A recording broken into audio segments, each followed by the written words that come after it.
Oke, selamat pagi semuanya. Pagi ini kita bakalan belajar demand supply dan market equilibrium. Nah, buat yang belum mendownload materinya, you can go to bit.ly/asis dulu, and then go to Ganjil 2021, and then choose our courses, which is the introductory microeconomics, and you can get into the tutorial materials for this day. So here is the thing that we would like to discuss today. First is about demand, yeah. We will talk about the law of demand, and then changes in the quantity demanded versus changes in demand. This is related to the shifting and the movement along the demand curve, yeah. And then we'll talk about the supply, yeah. And then the demand meets the supply, becoming the market equilibrium. And then we will talk about how could the market equilibrium changes. Okay. So, okay, first, what is market? Jadi apa itu pasar ya? Market is a group of buyers and seller of a particular good and service. Jadi pembeli dan penjual dari suatu jenis barang ya. Nah, jenis barang ini bisa spesifik ya. For example, the market for high-end smartphone is different with the lower-end smartphone. Maybe at the high-end smartphone we have Samsung ya kalau bahasa Koreanya, Samsung, and then iPhone ya. In the lower end we have Xiaomi, Oppo, and Vivo maybe. So they are in the different markets. Yeah. So market is, if we talk about a market, we talk about a market of a particular good. Terus here kita di sini punya juga pasar persaingan sempurna ya, pasar persaingan atau we call it competitive markets, in which in the market many buyers and many seller. So if there are many buyers and many sellers, no one have the power market. I mean, the power market is equally distributed for all of the buyers and all of the sellers. So jadi nggak ada satu sellers yang punya penguasaan pasar yang lebih tinggi. No monopoly power, ya. Itu adalah di competitive markets. Sedangkan untuk nanti yang akan kita pelajari untuk pasarnya itu adalah asumsi pasar yang kompetitif sempurna, ya. We assume that our discussion later in this day, at least ya, is a perfectly competitive market. What does it mean? It means that all goods are exactly the same. Maybe you have studied about it in the high school. You have studied that pasar persaingan sempurna barangnya itu homogen, ya. So we have homogeneous product among producers.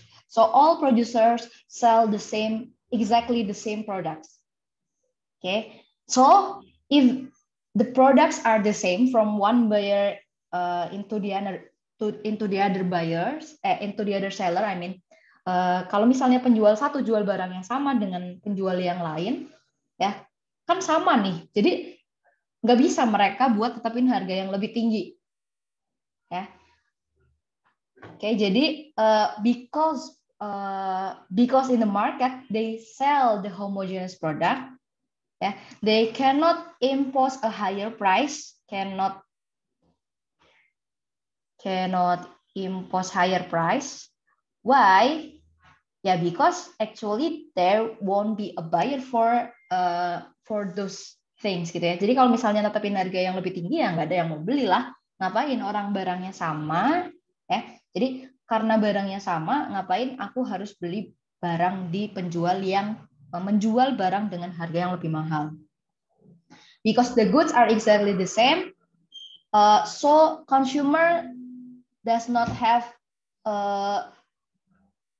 a reason to choose the seller which sells a higher price. Okay.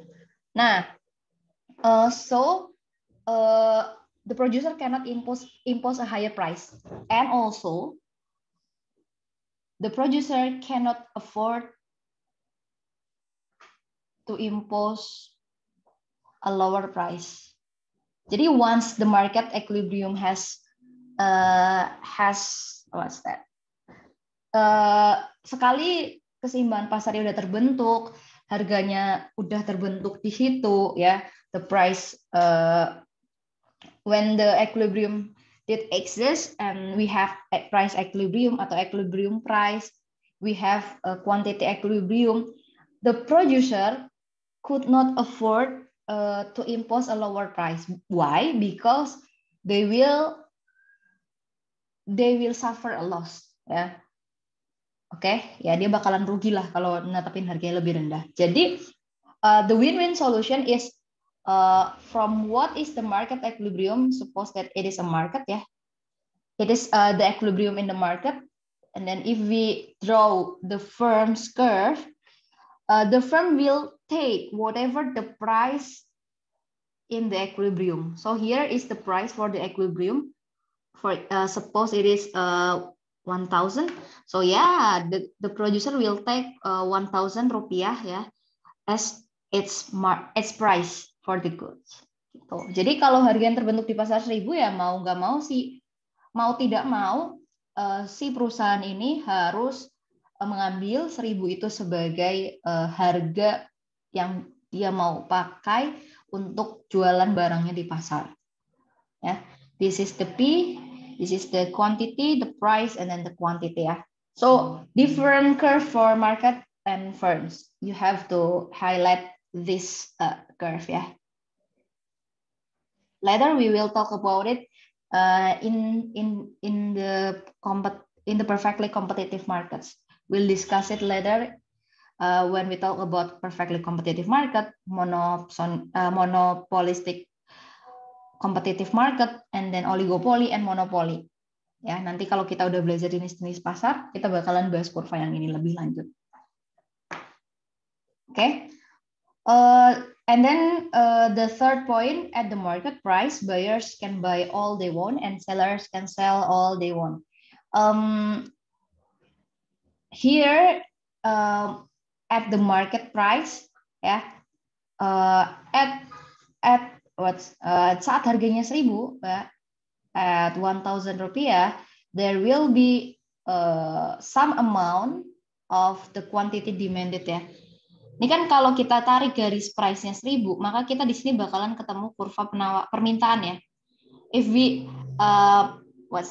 If we draw the straight line here, we will get the point at which the price 1,000 is will be the point in the demand curve ya. So kalau harganya 1.000, the point at the demand curve-nya will be here. Yeah, this is the quantity demanded. And if the price is 1,000, we will get the supply curve is also here. So here is also the quantity of the goods that is supplied. So we know that the quantity that would be demanded by the buyers will equal to the quantity that is supplied by the sellers. That is the equilibrium. Yeah, basically it's just a review of what you have learned in the high school. Okay, so next we talk about demand. So the first point is that we know there is the law of demand, which is when the price of a good rises. Yeah, I will note this at if the price of a good rises, then the quantity demanded of the good falls. And I would like to remind you guys that this is not the demand ya.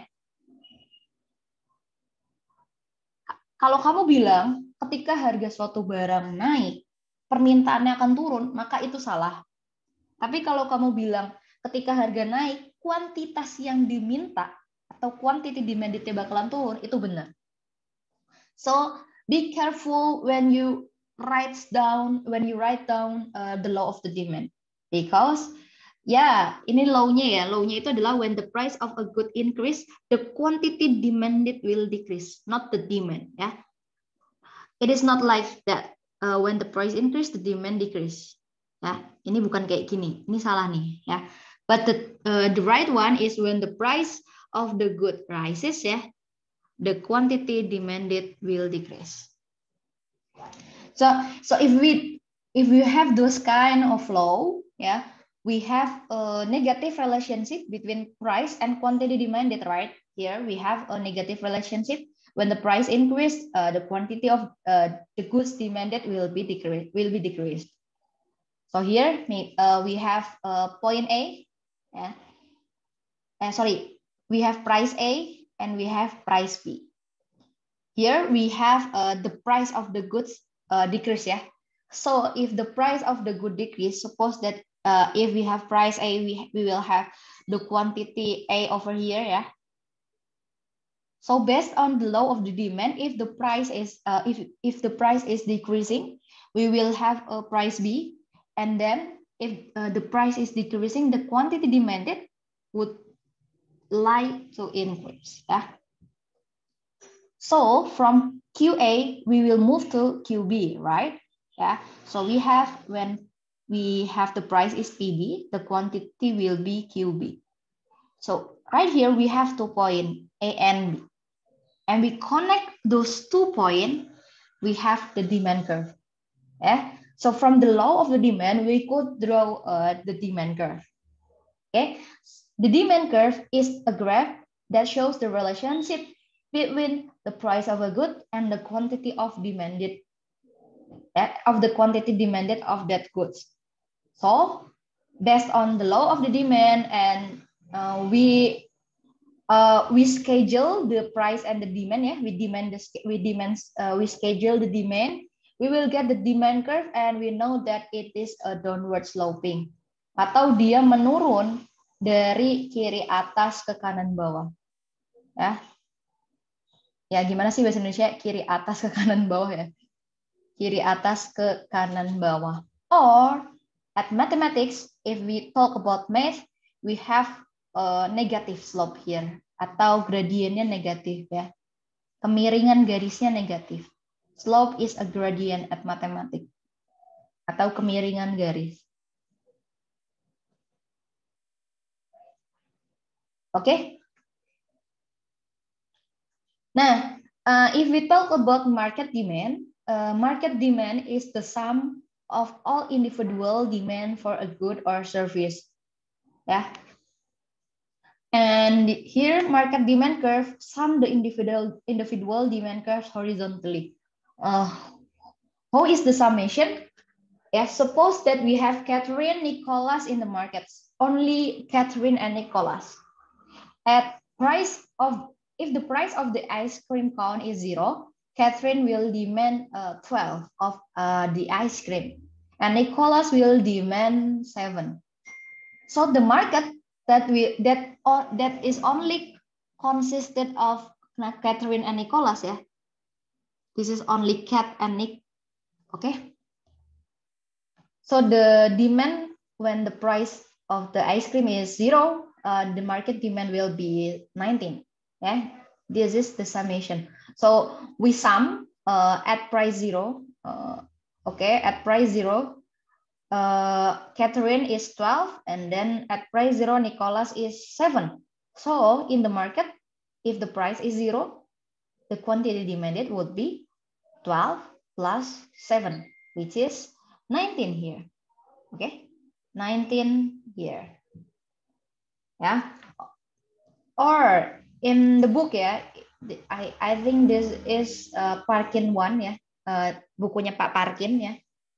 This is the books by Parkin. If the price is 4, Catherine will the quantity demanded by Catherine, yeah, is 4, and then the quantity demanded by Nicholas is 3. So the quantity demanded in the market would be 4 plus 3, 7. Yeah. Here in the demand schedule, we have Catherine. When the price is 4, she will demand 4. Yes, the quantity she demand will be 4, and then if the price is 4, the Nicholas will have the quantity demanded of 3. So in the market we have 7 here. So the market demand is the sum of individual demands. That is the theory. Okay. And then next about demand. In demand, we have many factors that could change our demand. We have two, what is that? Two motion ya. Kita punya dua pergerakan, dua perubahan ya. We have two motion in terms of demand change. Okay. First is the movement along the curve, and the second is shifting the curve. If we talk about movement along the curve, we talk about the demand curve. Yeah. So from the previous demand curve, we have point A, and then we have point B, right?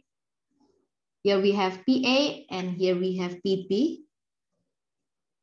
Here we have QA, and here we have QB. Here we have the demand curve based on the law of the demand. Yeah, this is the price, and this is the quantity. If we talk about movement along the curve, it is the movement in one demand curve. So here we have a demand curve, yeah, just one demand curve. We move from point A to point B. So that is the movement along the curve, yeah.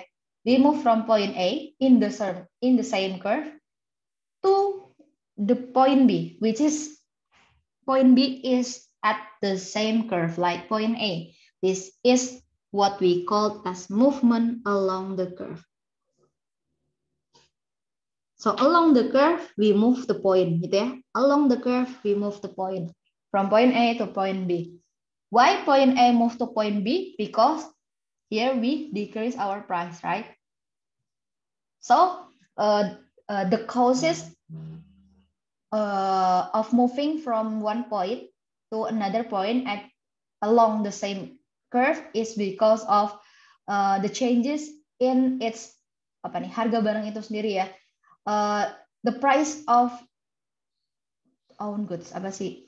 Its own price ya. Its own price. Suppose misalnya kita punya barang coklat ya. This is the market for chocolate. If the price of chocolate is going down, the quantity demanded will be rise. Gitu ya. Itu sih. Okay, next it is about shifting. If we talk about shifting, we talk about how the demand curve is shifting from one demand curve, from D1 to another demand curve to D2. Here we see that the demand curve shifts to the right, yeah. Here shifts to the right. Shifts to the right. Suppose that we have price A, yeah, this is price and this is quantity. We have price A. At first, if we have the price is in price A, we have the quantity demanded is in here, yeah, Q1. Okay, but if we move to the right, yeah, if we move from demand 1 to demand 2, at price PA, we will have Q2, yeah. Here, Q2. It means that if we shift the demand curve to the right, at the same price, the quantity of demanded will rise. Yeah? At the same price like before, at its price that is same like before, the quantity of demanded will rise. Why these things happen? It could be the changes of the price of the related goods. It could be complementary goods and substitution goods. It could be the changes in the consumer's income. It could be positive if it is normal goods. If positive too. If here is positive, it means that the increase in the consumer income will increase the demand atau will shift the demand to the right. Itu. It could be also the taste or the preference. Maybe if people is more prefer to chocolate than vanilla ice cream, the demand of the coklat will rise gitu, will shift to the right ya. Jadi ini ngomongnya shifting nih karena perubahan-perubahannya ada yang ini 5 hal ini. Oke. And then here we talk about the price expected and the income expected also will rise the demand ya. For example, we talk about the price expected. Suppose that it is known that tomorrow the government will raise the price of the BBM, yeah, of the fuel, yeah. In Indonesia, fuel is BBM, ya, bahan bakar motor, bahan bakar motor kayaknya deh. If tomorrow it is known that the government will raise the fuel prices, so here we have the price expected of BBM is rising. So what is the nature of the people? Kalau misalnya besok tahu nih harganya naik, pasti orang-orang sekarang bakalan berbondong-bondong ke SPBU ya, ke stasiun pengisian bahan bakar. If people knows that tomorrow's fuel price will increase, people now will go massively to the station, to the gas station. Ya. Why? Because ya tomorrow the price will rise. Kayak ya udah beli sekarang aja ya. Jadi if the expected price of fuel price is rising, the quantity demanded now ya, ini bakalan naik. Atau if we talk about the shifting, the demand will shift to the right. Okay. Now so about income expected ya. Suppose that your parents is expected to give you 10 million rupiah tomorrow, or maybe for me 10 million is so many, yeah, so much. So if I have an expectation that tomorrow I will have an additional income of 10 million rupiah, what will I do now? Yeah, I will demand everything now. I will buy more of everything that I want. Yeah. So if the expected income is rising, the demand of every particular goods that I consume will increase. Yeah. Later we will have many examples, many exercise on this, yeah, on these changes and how it will impact on our demand curves. Okay. Oke deh. Oke. I have not here. Aku udah explain ini juga udah ya. Sekarang aku mau explain yang ini dulu deh. The price of related good ya, number one. The price of related good. We have complementary good. It means that complementary good is a good that is usually consumed by another goods ya. Suppose that we used to consume bakso ya, meatball, and also orange juice at the same time. So they both are complementary goods. Yeah. If a good if our misalnya ya bakso sama es jeruk. Yang mau kita pantau sekarang adalah baksonya ya. Yang mau kita pantau sekarang adalah bakso nih. Ini ada es jeruk atau ya orange juice ya. Jus jeruk sih sebenarnya orange juice. Orange ice aneh. Oke, orange juice ya. If the price of orange juice, if the price of orange juice is increasing, then the quantity of orange juice to be demanded is decreased, right? It is based on the demand law of the demand. If the price of the oranges is increasing, then the quantity demanded for es jeruk will decrease. Okay. how to write it properly ya. Kayaknya terlalu berantakan nih. Okay, if the price of orange juice increase, the quantity of orange juice that the consumer demand will decrease. Okay, if the quantity of orange juice decrease, the quantity demanded for bakso will decrease.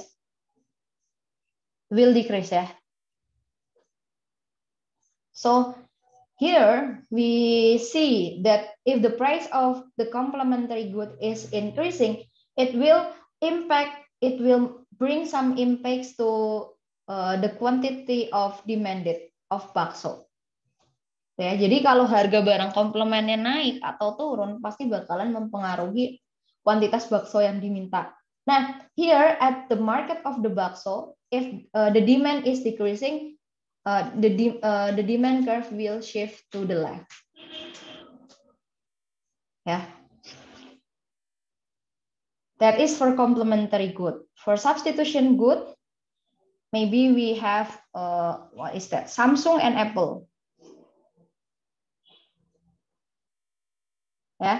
If the price of Samsung is increasing, obviously people will move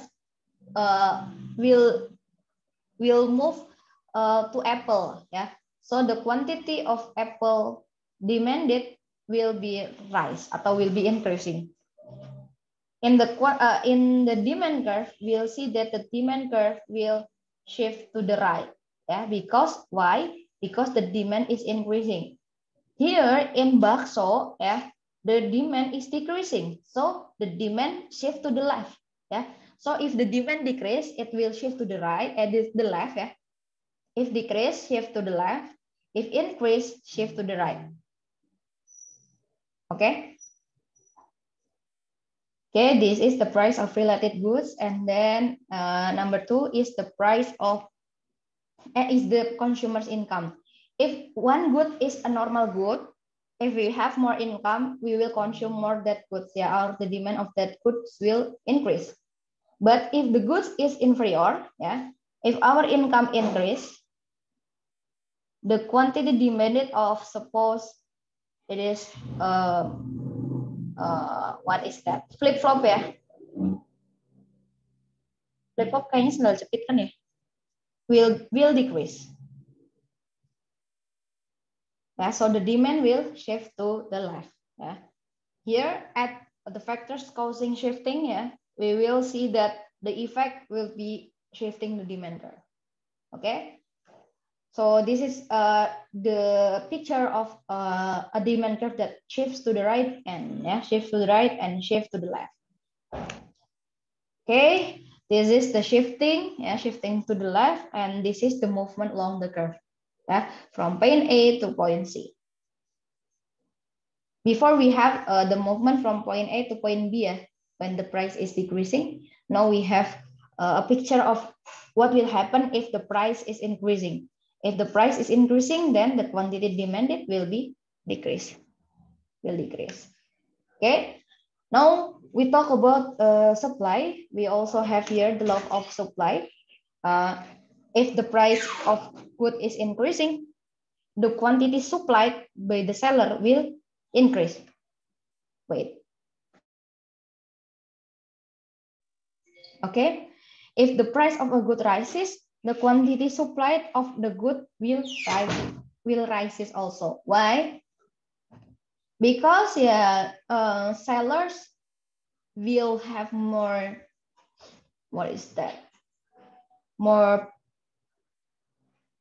desire to sell more goods because the goods is becoming more expensive I repeat, kalau misalnya harganya lebih mahal, pasti produsen bakalan lebih bersemangat nih buat menjual lebih banyak If the price of a good is rising, the producer or the seller will have more desire to sell more goods.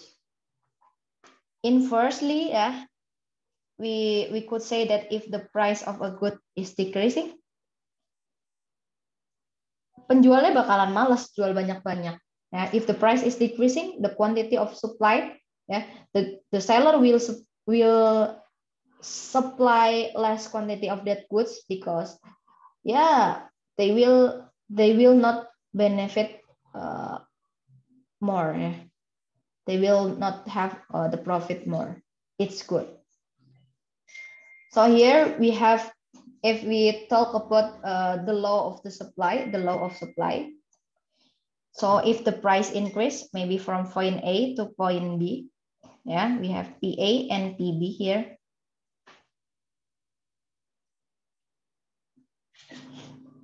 Sorry, different point ya, sorry, salah titiknya. If the price is increasing, yeah, from the law of supply, if the price is increasing, yeah, we will have more quantity supplied. So if price A, we have quantity supplied here. If we increase the price to PB, we will have more quantity supplied. So it should be here, quantity supplied P. So here is our supply. Okay. So this point is the supply schedule ya. Jadi kalau ditanyain supply schedule itu adalah titik-titiknya ya. Ini adalah supply schedule-nya. If we talk about the supply curve, we connect those two dots ya. We connect point A and point B so that we have a supply curve. So supply curve is basically a graph that shows relationship between the price of a good and the quantity supplied of that goods. So here we also have the market supply is the sum of individual sellers supply curve ya, horizontally.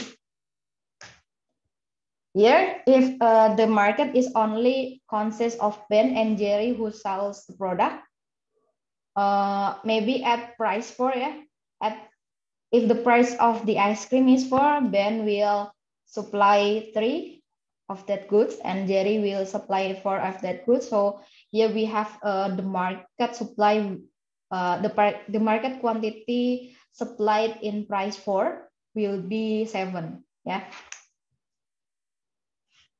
Okay. Now, if we talk about supply, same as the demand, yeah. Same with the demand, we will have a movement along the curve and shifting the curve, yeah. Movement along the curve first, yeah. Movement along the curve vectors cause the quantity of goods supply move from one point to another point in the same supply curve, yeah. So like what I have explained to you, that we have point A here and then we have point B, yeah. If the price is increasing from point A to point B, yeah, if we move the price from A to B, PA to PB, we have the quantity supplied will increase. That is movement along the curve. If we talk about shifting, the factors that cause shifting in the curve is what? First, the factor's price. The factor's price. If a factor's price increase, automatically the supply will decrease. Why? Because the factors is no more expensive. Yeah, the sellers have less ability to buy the factors. Yeah, suppose that before the increase, the price increasing, we use 10 factors. After the price increasing, we use less. Maybe we use 5 or 3 or 4. Yeah. So if the factors price increase, we use less factors, right? The quantity demanded of the factors will decrease. So we use less factors, we use less capital, we use less labors, gitu ya. If we use less factors or less input ya, factors itu kan input ya. If the input price is increased, we will use less input. What is the effect? What is the impact of using less input? We will have less supply. We will produce less. our production will decrease. If the production is decreased, our sales will also decrease. Our supply will also decrease. So we see that the supply curve will shift to the left because it decreased. Yeah, same also like production cost. If the production cost is increasing, our ability to produce, yeah, if the production cost is increasing, yeah, our production will decrease, and then our sales will decrease, and the supply will also be decreased. Okay, that is 1 and 2. For 3, if the production technology increase, if the technology is enhanced, yeah, there is more technological improvement, we will have more ability to produce, right? Okay, if the production technology is increasing, we have more production. If we have more production, we have more supply. So we will see that the supply will move from here to the right. Okay, that is production technology. And for reason number 4 and reason number 5, you can maybe contemplate, yeah. Maybe you can think why, if the price expected rising, we will have supply to be decreased. Kira-kira kenapa tuh? Kalau besok harganya naik, if there is a price, if there is an expected price that tomorrow prices will increase, yeah, the seller will not sell today because the price is low. The seller will prefer to sell the goods tomorrow when the price is already increasing. So the quantity of that good supply today will decrease. Yeah, we will have the supply will shift to the left. Okay, that is number 4. And for number 5, I think it is obvious and clear, yeah. If the number of the seller, yeah, if the seller is much more, is increasing, we will have the supply to be increased too, and then we will have our supply will shift to the right because our supply is increasing.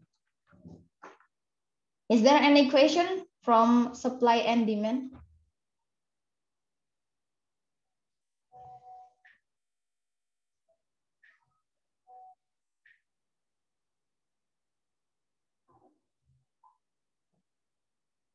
No question?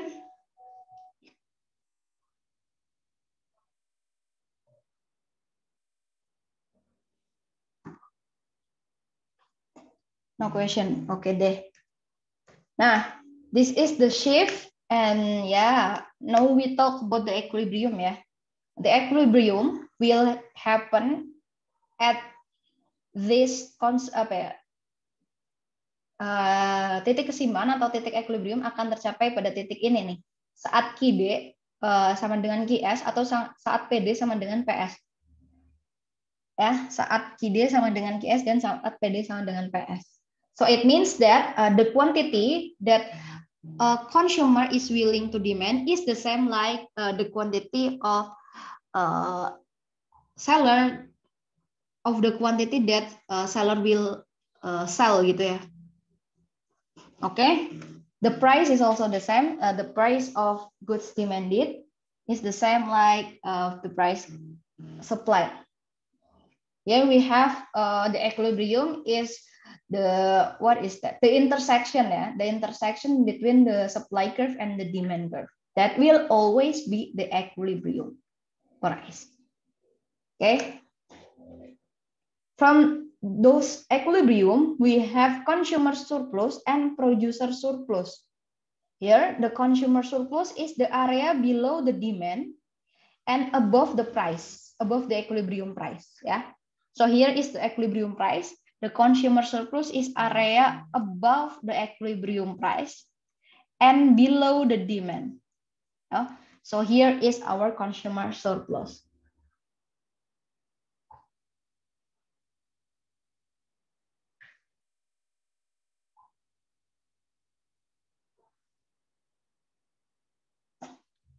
Okay.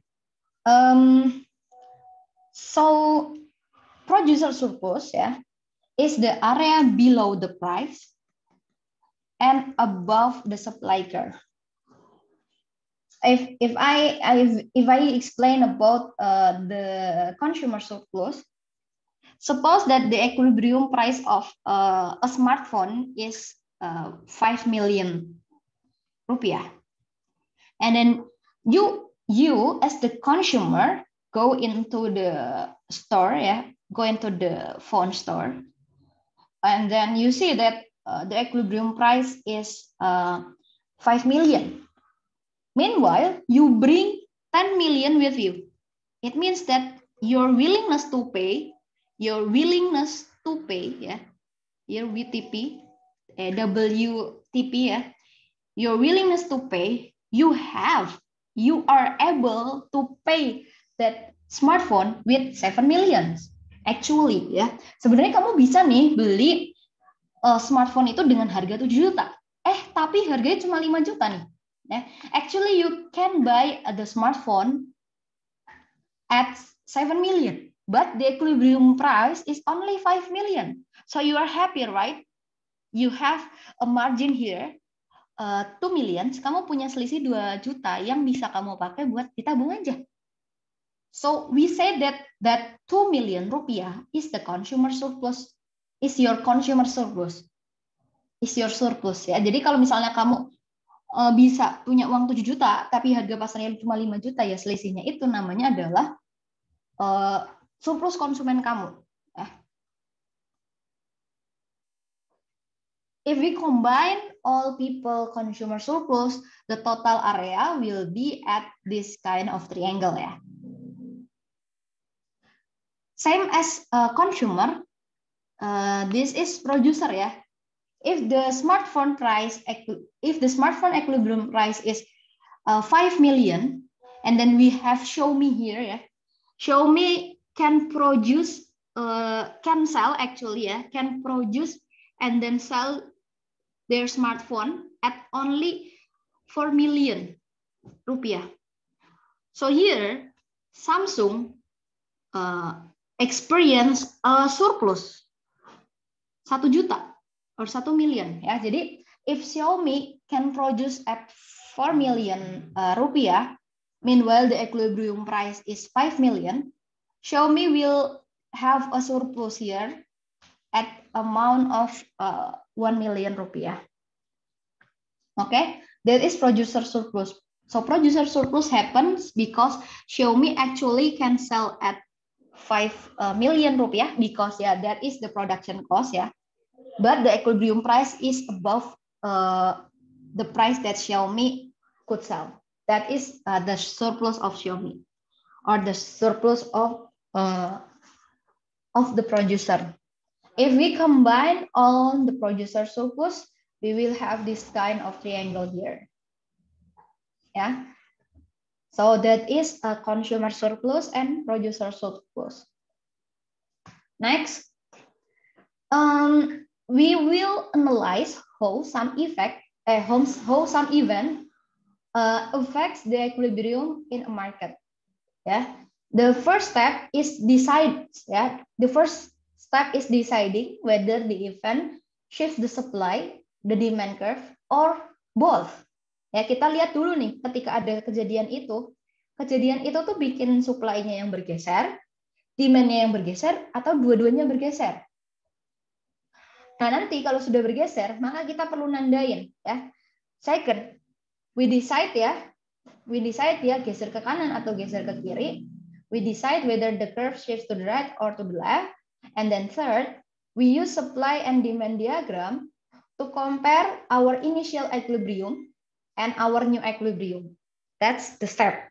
And we will practice and exercise on the next slide. Okay, this is this is one of the example in muffin market, ya. If the price of donuts rise, ya, we know that donuts is the muffin substitution, ya kan? We could substitution muffin with donut. So if the price of the donut rise, yeah, the quantity of donut demandednya, the quantity of donut will decrease, right? If the quantity of demanded of the donut is decreased, our muffin, ya, our quantity demanded of muffin will increase. So the demand will be shift to the right, ya. Nanti demand kita bakalan shift ke kanan tuh, ya. Jadi di sini kesimpulannya adalah demand shifts to the right.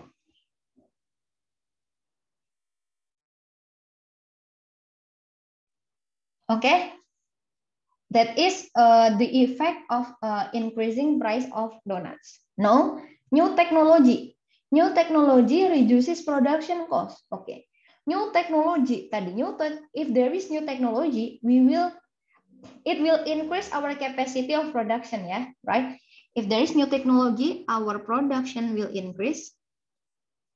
So our sales will increase, yeah. Our supply will also increase, yeah. So here we have supply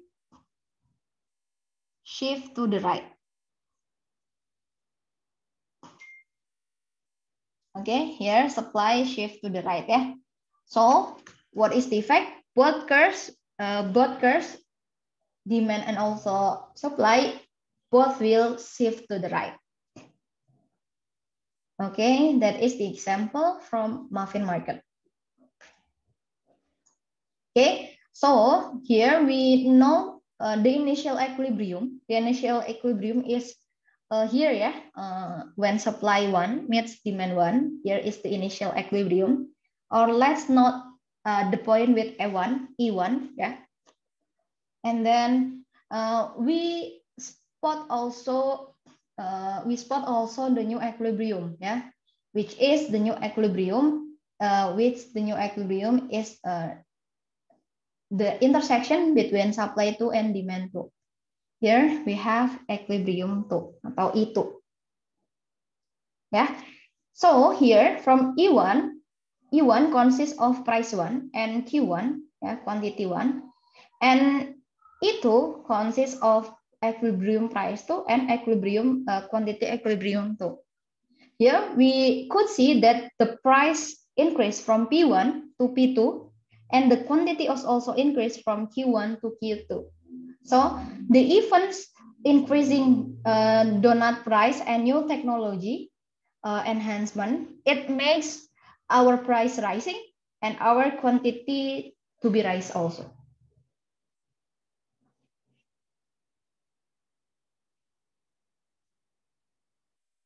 Oke, jadi dampak dari kenaikan donat tadi ya, dia bakalan geser demand-nya ke kanan. Dampak adanya new teknologi, dia bakalan geser supply-nya ke kanan, ya. Ya. Nah, itu nanti equilibrium jadi bakalan berubah. So, what is important here is you know, ya, what is the effects of some event, and then after that later you could spot, know the price and the quantity changes in equilibrium. Okay. Now we talk about surplus, ya. Surplus is the situation in which the quantity supplied is greater than quantity demanded. It means that there is some goods that are not demanded but is already supplied by the seller. Jadi surplus itu kondisi ketika produsennya supply banyak-banyak tapi demand-nya sedikit. Sehingga produsen jual banyak nih, produsen jualnya 10 ya. The producer supplies by 10, but the consumer only demand 4. So here the quantity demanded is less than the quantity supplied. There is 6 surplus in the market, right? Quantity, there will be 6 goods that is not consumed by the consumers, and that the 6 goods is also, it's not always ya, sisa gitu aja sih. Jadi 6 barangnya ini sisa, itu surplus. Nah, A surplus could be happen because there is a price floor. Price floor itu adalah price floor is a policy when government when the government feels considers when the government considers that the equilibrium price is too low. For the government, 3 is too low for the equilibrium price. Jadi harga 3 ini terlalu rendah. Kasian nih produsennya. How the producer is what is that government thinks that how pity is the producer if the price is only 3. Why? What if we apply a price floor that told the market that the price should be at 4? That is the price floor. Here the government want to protect the producer. Kasian nih kalau harganya 3, terlalu rendah. 4 aja deh gitu kan. Nah, if the price is 4, here we see if the price is 4, the quantity supplied will be here. Here is the quantity supplied. If the price is 4, the quantity demanded will be here. So, the quantity supplied is more than the quantity demanded. That is cost surplus. Okay. Now, another is the shortage, or we could say that it is an excess demand. Excess demand or shortage, it means that the quantity demanded is much more than the quantity supplied. Here, at price 1.5, we have the quantity supplied. We have the quantity demanded is 10 and the quantity supplied is 4. So there is shortage. A shortage happens most likely because there is a price selling. Price selling here is kind of protection for consumer. Why? Because here for government, the equilibrium price at 3 is too high. How pity is my consumer, said the government. How pity my citizen. Kayak kasian banget nih rakyat aku, harganya 3 kemahalan, gitu kan? Terlalu mahal nih harga yang 3. Jadi ya udah deh aku terapin aja nih harganya 2. Nah kalau harganya jadi lebih murah, if the price is becoming cheaper gitu is becoming cheaper, the quantity demanded will increase. The quantity supplied-nya bakalan decrease. So here we have a shortage, which means that our quantity demanded is higher than our quantity supplied. That is price selling. Yaitu ceritanya. Protection for summer. Nah, now we also have tax shifting if there is a tax tax will shift the supply to the left. This is tax. So if there is a tax, our supply will shift to the left. So our equilibrium will also changes due to the tax. Or if there is subsidy. If there is subsidy, our supply will shift to the right. Here is the subsidy. Okay. Nah, how to find the equilibrium before and after subsidy and tax? Here, before tax, we have equilibrium at PD equal PS.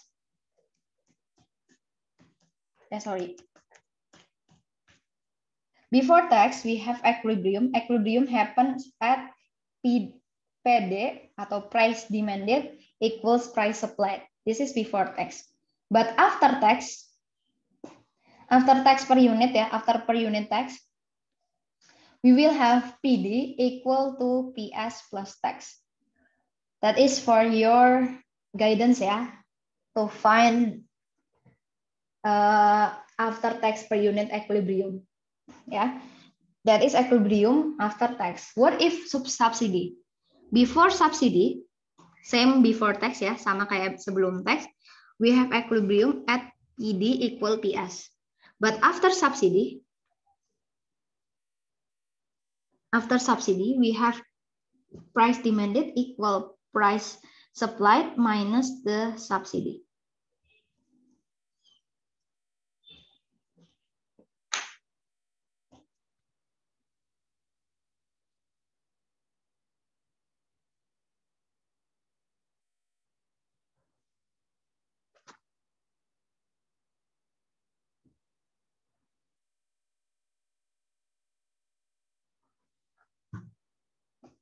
Okay, that is tax shifting and subsidy shifting ya.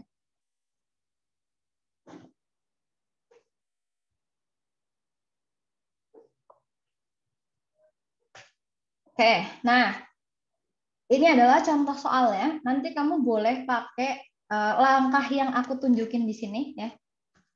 Loh, kok hilang ya? Oh ya Allah. Kayaknya ini deh.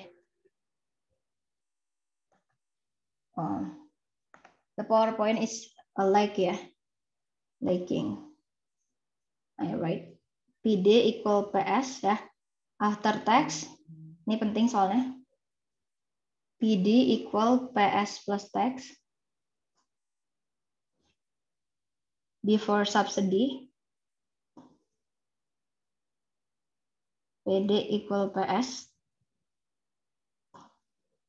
After subsidy, PD equal PS min subsidy. Oke.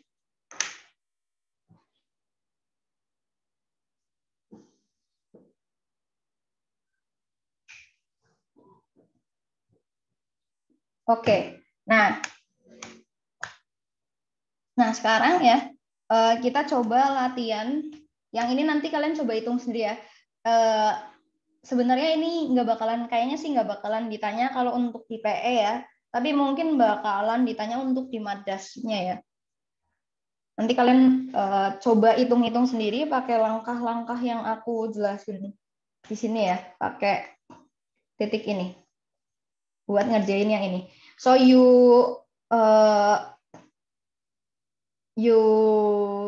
just try to exercise what is the after tax condition. For finding before tax kan you could also find the equilibrium at QD equal QS ya. So here 200 minus 10p, this is the QD, equals to QS. 40 plus 5p. Okay. So here we move the p to the right ya. 15p equals to 240. So P is equal 240 divided by 15. Dapat tuh ya. 16 ya. Okay. The price is 16 before taxes, and then the quantity will be 200 minus 10p. Q equals to 200 minus 10 times 16 yeah, from here. So Q equilibrium will be 200 minus 160. Q will be 40. Okay, so that is the price and quantity before the equilibrium. Before tax, I mean. After tax, you could find the amount using here. I have mentioned the step, and you could also use this formula. And from what is that? From the text, we have here a deadweight loss. Yeah, that is the deadweight loss is triangle here. Deadweight loss is the welfare that is lost. Yeah, is the welfare that are not given to both consumer and producer and also government. Yeah. So here is the welfare is loss ya. That is the deadweight loss. Itu deadweight loss. Nah, now I would like you to what is that? To exercise here. For example, it is from the midterm test. According to the news, the international price of coffee has increased, despite the fact that there is no change in the quantity sold. Asked by their lecturer to explain such phenomenon, 5 FEBUI students have come to different interpretation. Nah,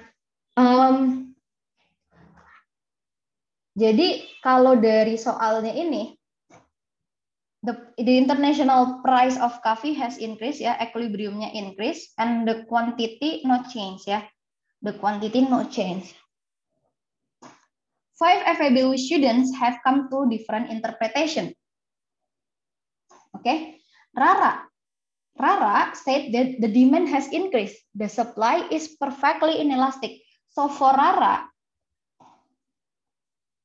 we have here the demand increased. Berarti demandnya at first demand 1. The demand has shift to the right, ya. The demand has increased. Ya berarti demandnya shift to the right. And then Rara also said that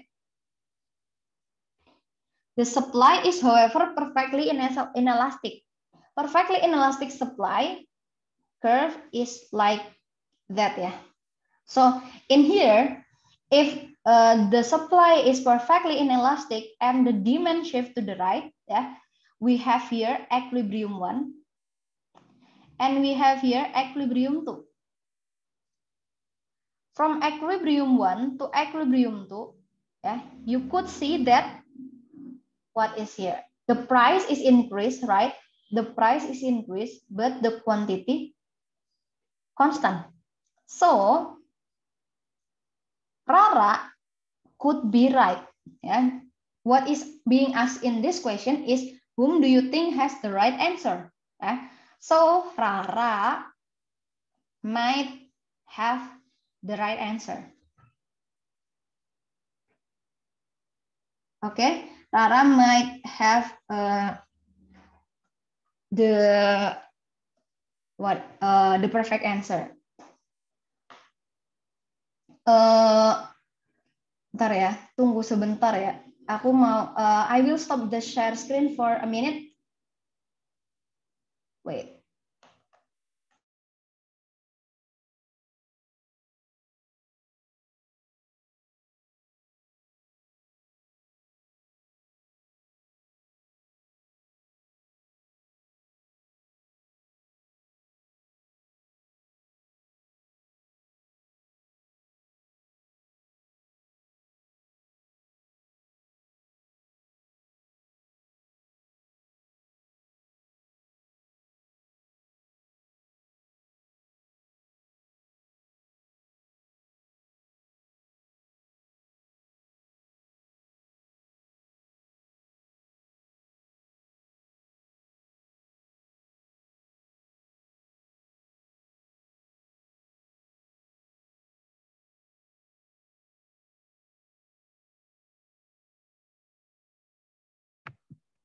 Okay.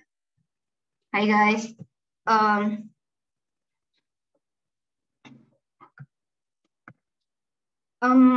This is for Andi. Let's see for Andi curves, yeah. For Andi, demand has increased and it is perfectly inelastic. Okay, so for Andi, yeah, we have the supply. It is said that the demand is perfectly inelastic. So the demand is straight, yeah. Here is the demand. It is said that the demand has increased. Yeah, the demand increased from D1 to D2. Meanwhile, the supply constant. Ya kan? There is no explanation about changes in supply. So here we have E1 and we have E2. Yeah. So from E1 to E2, we know that the price increased, right? The price increased from P1 to P2, but the quantity is also increased. and the quantity is also increased. So basically, it is not any argument that it is true. Yeah, jadi and these arguments about this is not right. Rara might be right, but Andi cannot be right. Okay, and later you could see Dini, Teguh, and Wawan about their interpretation. You could draw them all. Yeah, I will draw the effect, but you will. I will draw the demand and the supply, and you will decide about the changes in price and quantity later. Yeah, in you can study in your own exercise about the three of them. For example, first, Dini ya. The demand has increased at the same time with the decrease in the supply. So at first we have demand 1 and supply 1 here. Itu demand 1 dan supply 1 ya. The demand has increased. Okay, the demand has increased to D2 ya. At the same time with the decrease in the supply. Supply-nya decrease. Okay. Supply-nya also decrease.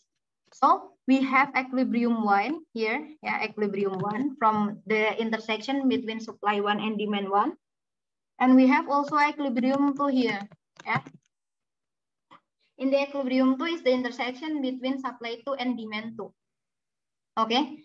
Now here we have, we know that the price increase from P1 to P2, yeah, the price increase, but the quantity here we see is the same, right? So Dini's argument could be right, but could also be wrong. Why? Because if you see here, if the supply is decreasing, but at an amount at which the amount is more little, yeah. So the supply is moving not from S1 to S2 that is right here, but from S1 to S2 from the to the purple S2 here. You could see that the price increase, yeah, but the quantity is increasing. Yeah. So here actually the quantity could not be defined. Gitu. Why? Because it could the story could be like here, the demand and supply right here, the purple one, or the scenario could also be S2 here, and the demand shifts only by a little. Yeah, if this is what happened, the equilibrium will be here. It means that the price increase, but the quantity decrease. So here, the price must be increased, but the quantity is ambiguous.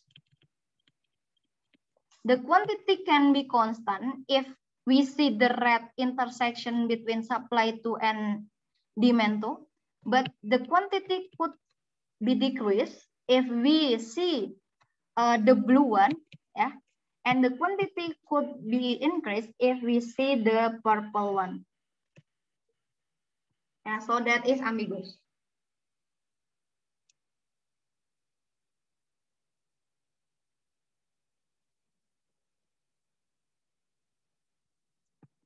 Okay, so yeah, I think you should do this kind of exercise from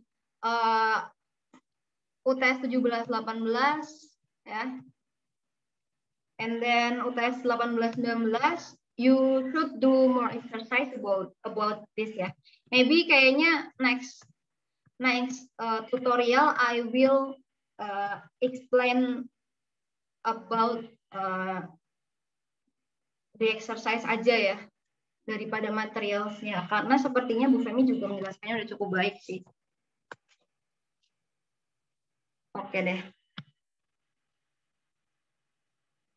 Nah, you can continue for Teguh and Wawan ya on your own time later. And then here I have also writes down and grab the supply and demand ya. This is the schedule ya. This is the schedule, the price schedule and the demand schedule. This is the demand and this is the supply schedule. And this is the supply curve. We see that the equilibrium price and the quantity would be, the equilibrium price would be 10,000 and the quantity equilibrium will be 150. Question B, if the price of potato chips per bag is 9,000, will there be any shortage or surplus? Berarti untuk yang B ya, for B.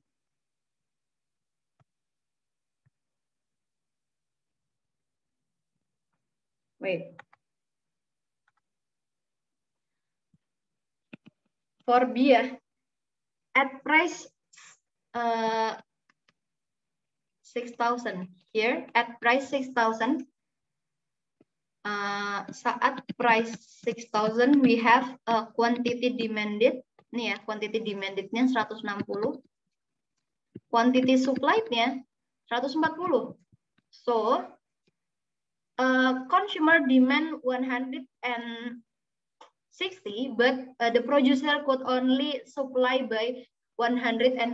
So there will be shortage here. Shortage-nya is 20. Okay. Okay, terus for C. If a new dip increases the quantity of potato chips that people want to buy for 40 million bags per week at each time, how will the demand for chips change? So at C, nih yang C ya.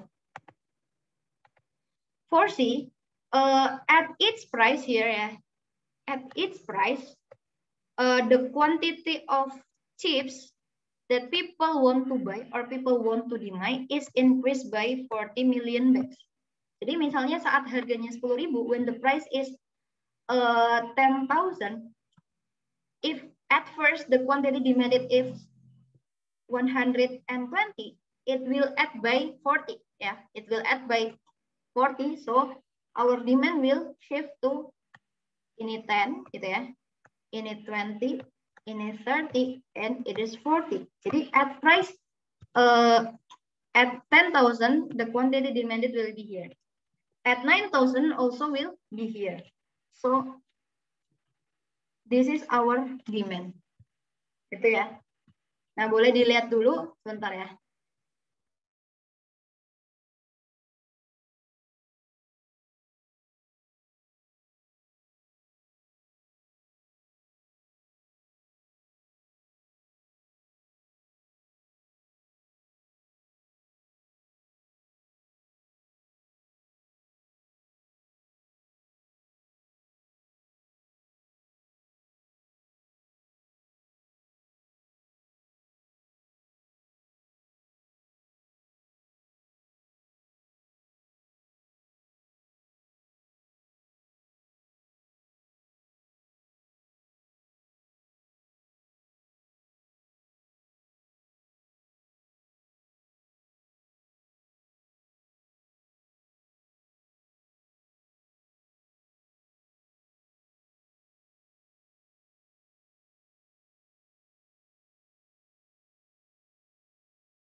Oke, so that is our demand curve ya. Jadi sebenarnya to write a graph, untuk to grab a graph gimana ya? To grab a curve, you only need to point ya. Jadi ini aku ini aja ya. You only need to point. Ya, jadi point P, point here to here. Ya, from only 2 point, you can draw a graph. Okay. So this is our new demand. Nih, I have it more. Okay. So our demand shifts to the right. because the quantity of potato chips that people want to buy is increasing by 40 million bags per week at its price. Okay, that is for question C. Maybe you could write it more. What is that? Sorry, I think the Excel is.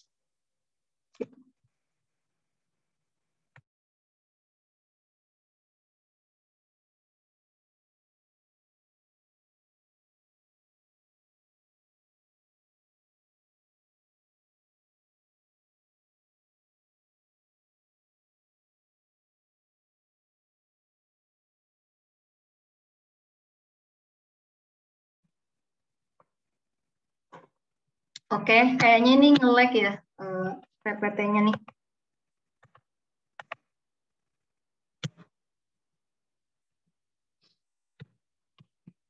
Oke deh. Nah, the demand shift to the right ya. So here is our new equilibrium ya. Our new equilibrium is when the price is 9,000 and the quantity equilibrium is 170. Okay, that is our new equilibrium at point C. And then for D, suppose a virulent virus destroys potato crops and as a result cut the quantity of potato chips produced by 20 million per bag at a week at each price. So kalau yang ini berarti dia dampaknya ke supply-nya. Jadi supply-nya ini berkurang 2 terus gitu ya.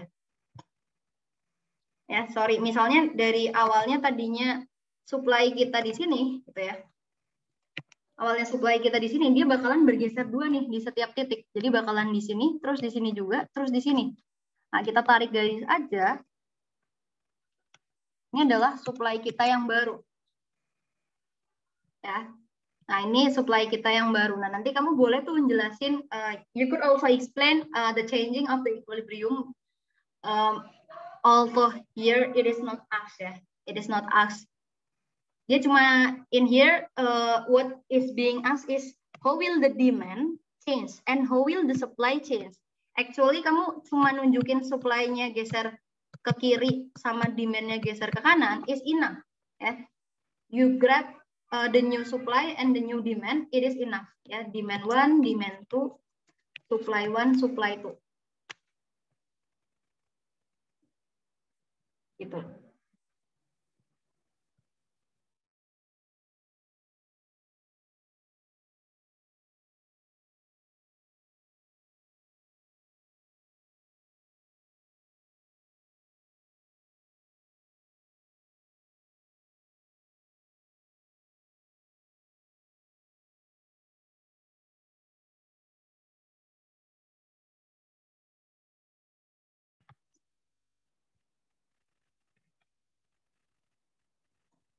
Oke deh.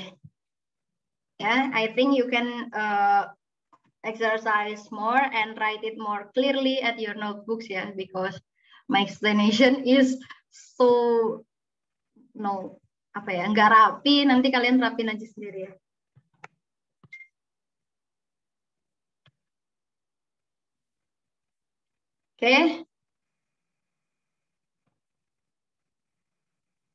Oke deh. Nah, I think I will give you one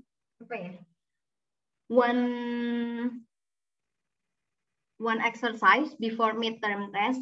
I mean, it is a task that you must submit. I think these materials will be the task. Yeah, you can you write the answer in your notebooks, and you should submit before the midterm test. And this is the question. Yeah, there is one essay, 3 multiple choice, and 2 essay, 3 essay, 3 essay, 3 essays and 3 multiple choice for your before midterm task, and I need your score for the tutorial score. I think for today's tutorial class is enough. Thank you for coming, yeah, guys, in this morning, in this Monday morning, yeah.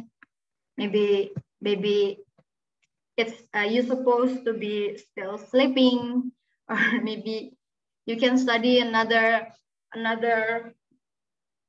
courses, but you choose to come to my tutorial classes. I feel honored, and we will meet again next week. Don't forget to do your exercise. Yeah. For exercises, you can go to Basier. I will show you how to go there. Yeah. Here you can go. You can search Basier Canopy. Okay, you could download all the midterm test questions, yeah, or final test question there. Maybe for pengantar ekonomi. Pengantar ekonomi. Nah, here pengantar ekonomi 1 ya, pengantar ekonomi 1, and you can download all the midterm test and all of the final test here. It is all available here. That and Canopy is also providing for other courses that is held by Departemen Ilmu Ekonomi, yeah, for that is held by the economics department, but there are apa ya?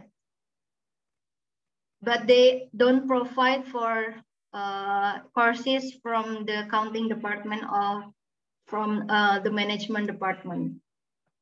So if you find all the exercises here, UTS pengantar ekonomi, and then matematika, math, ya. And then for math, I think there is also here matematika dasar. You can also download from this link, ya, for the sake of your exercise. I think that's all. I will stop the recording.